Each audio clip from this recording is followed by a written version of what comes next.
Hai istri, tunduklah kepada suamimu seperti kepada Tuhan. Karena suami adalah kepala bagi istri, sama seperti Kristus adalah kepala jemaat. Hendaklah perilaku seperti itu tulus, sopan, lemah lembut, dan penuh kedamaian.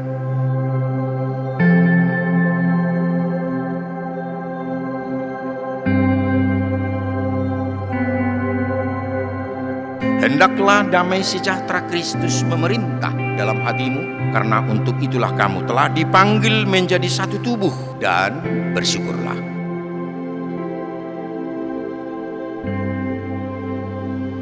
Biarlah kiranya Kristus hadir memerintah di dalam kehidupan mereka, agar mereka mampu Tuhan mengendalikan kehidupan ini. Mereka mampu mengendalikan perjalanan keluarga atau rumah tangga ini, untuk senantiasa hidup di dalam damai sejahtera yang dari Tuhan.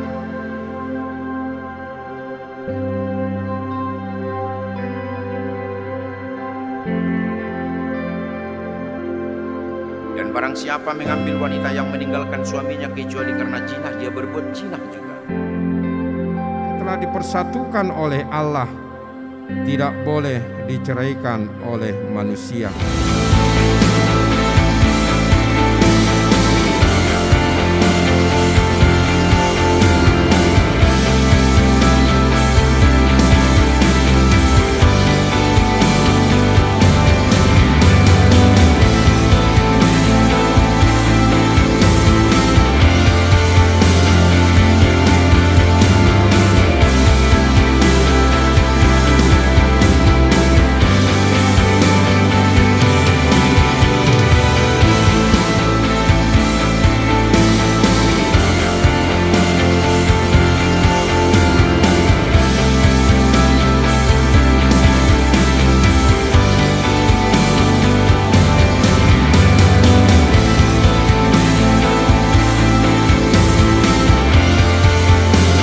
Punya komitmen tentang rumah tangga, ada kekurangan, ada kelebihan, harus saling mengerti.